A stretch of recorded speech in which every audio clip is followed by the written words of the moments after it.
Olá, meu nome é José Roberto e eu vou dar início à explicação sobre as exceções à teoria do octeto. Bom, inicialmente eu vou falar sobre teoria ou regra do octeto.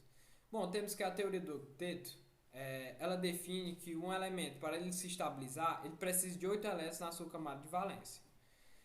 Mas sabemos que alguns compostos não precisam desses 8 elétrons para se estabilizar. E assim definimos esses compostos como exceções à teoria do octeto. Uma dessas exceções é do octeto incompleto. As moléculas com octeto incompleto, elas são típicas da ligação entre os átomos dos primeiros períodos do grupo 2 e 13, que são o grupo dos metais alcalinos terrosos e da família do bório. E, e agora, exemplificando, eu trouxe aí o exemplo do BF3, que é o triofluoreto de bório, e temos aí que, no exemplo, o átomo de bório ele não completa o octeto, visto que o átomo de flúor ele tem uma elevada energia de ionização, tornando assim improvável que ele exista com uma carga positiva. Então, consequentemente, o bório, neste caso, ele vai existir como um octeto incompleto. E agora falando sobre o octeto expandido, temos que o átomo central da molécula tem orbitais D vazios. Então, eles podem acomodar 10, 12 ou até mais elétrons na camada de valência expandida. Assim, eles possuem orbitais B de tão baixa energia que eles participam dessa densidade eletrônica para apenas compartilhar os elétrons.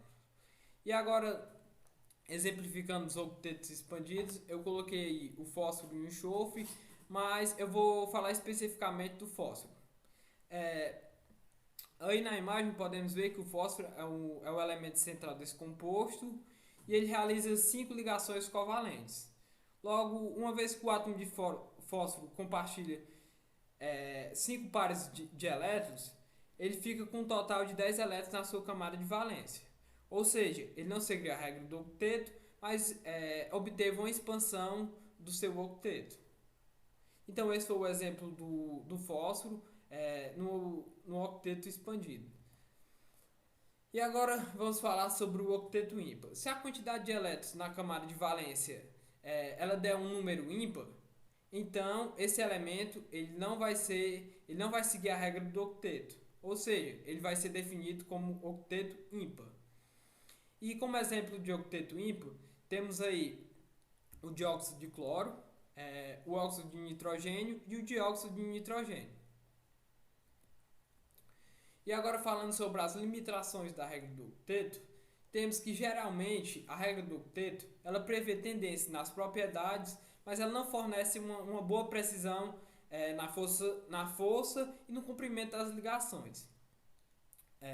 Ela também, a regra do octeto, ela fornece boas aproximações dos ângulos de ligação das moléculas, mas geralmente ela não pode ser usada para obter o ângulo real, porque ela não tem essa precisão para obter o ângulo real, é só uma aproximação.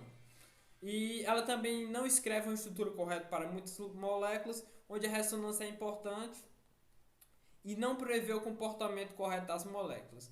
Então, se você deseja prever o comportamento, a estrutura, a força, o comprimento de ligação e o ângulo, não é muito indicado usar a regra do octeto, pois ela tem essa limitação que não define esses conceitos de forma precisa.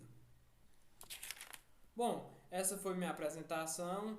Espero que tenha dado para compreender. E é isso. Obrigado pela atenção.